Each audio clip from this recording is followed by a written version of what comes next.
I want to start somewhere quiet, not loud, not angry, just sad. Because somewhere around early 2024, Joni Lamb found out she was dying. Terminal cancer. And in that moment, when you're facing the end, when time becomes precious, Joni had to confront something. Everything she'd done.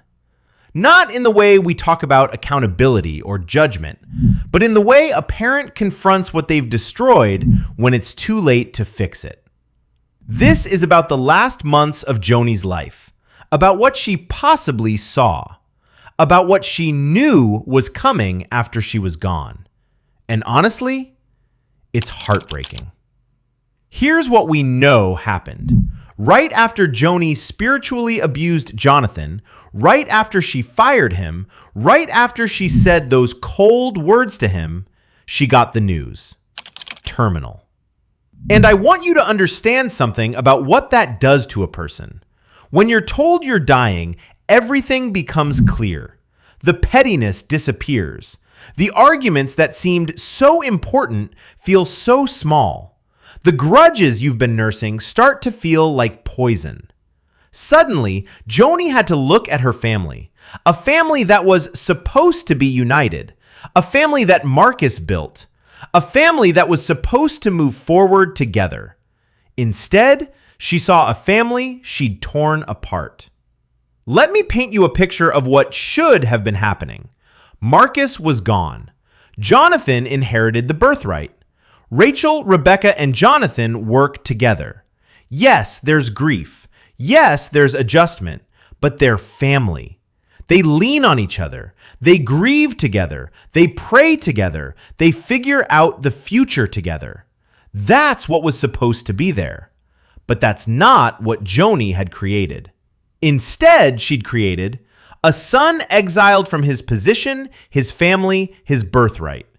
2 daughters who chose silence over loyalty. A husband who gained everything while she was still alive. A leadership team of people loyal to power, not to principle. A family in shambles instead of a family in grief.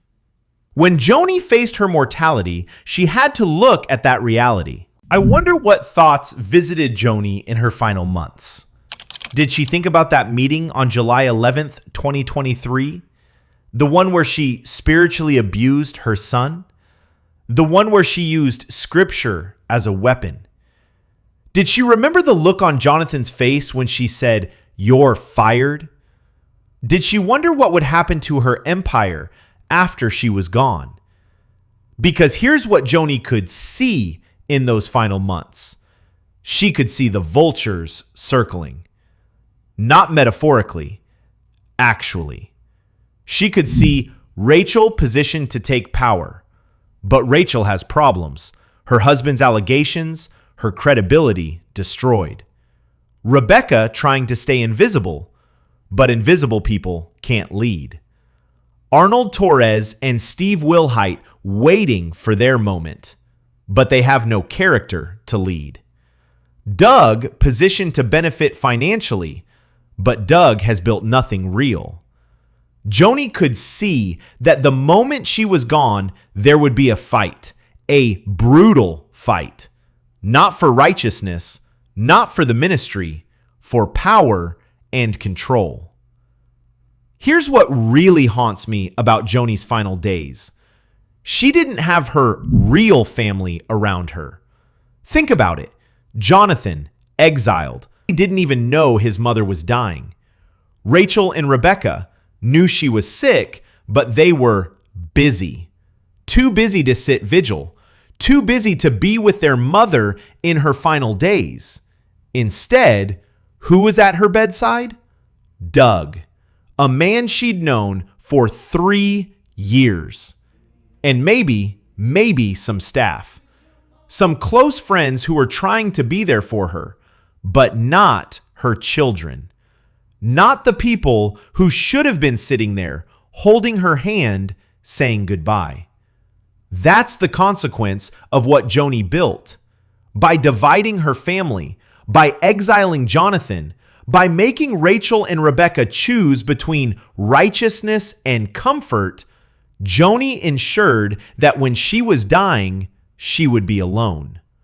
Well, not physically alone, but alone in the ways that matter. Now, here's where it gets interesting. There's information from Kenyon Coleman, from people close to the family, that Joni had a moment near the end. A moment where something shifted, a confession of some kind. What exactly was said? Nobody's saying. Not completely. What Joni Kenyon could hinted see that he has information that Joni she could see the vultures circling. That there was evidence she had some kind of awakening in her final moments. But here's the thing about deathbed confessions. They're private. If Joni said something in her final hours, if she admitted she was wrong, if she expressed regret about Jonathan, if she saw clearly what she'd done, that would have been between her, whoever was there, and God. And maybe, just maybe, that's what happened. Here's what I keep thinking about. Joni was alone, or nearly alone, in her final hours. And somewhere, Jonathan was living his life, unaware that his mother was dying, unaware that his final chance to say goodbye was slipping away because Joni had made sure he wouldn't be there. She'd exiled him so thoroughly that he didn't even know his mother was terminal. So when Joni faced death, the moment when people most want to be with family, Jonathan wasn't an option. Not because he wouldn't have come, he would have, but because Joni had burned that bridge so completely that he wasn't even told. You know what's fascinating about dying people? They stop caring about the things that seemed so important when they were alive. Whether people agreed with you doesn't matter at 1 a.m. when you can't breathe. Whether you won the power struggle, meaningless when you're staring at eternity. Whether your legacy is intact, irrelevant when you're about to let it go completely. Joni spent her last months looking at the rubble of her family, and there's nothing you can do about that except confront it. So here's what I'm sitting with. What did Joni say in her final days? Did she reach out to Jonathan? We don't know. Kenyon won't say. Did she tell people to change her will back? We don't know that either. Did she express regret? Possibly. Kenyon hints at it. Did she see Jonathan one last time? All evidence suggests no. Did she die with the family still fractured? Absolutely. Here's what gets me. Joni spent her last months seeing exactly what would happen after she was gone, and she saw that none of it was worth it. Not the marriage to Doug, he gets the money and walks away. Not the power over Jonathan, Rachel just fights to keep it. Not the control, it all falls apart immediately. None of it meant anything. In her final moments, when everything else fell away, Joni was left looking at a broken family and a dying legacy, and she couldn't fix it. Now, Joni is gone. And what's left?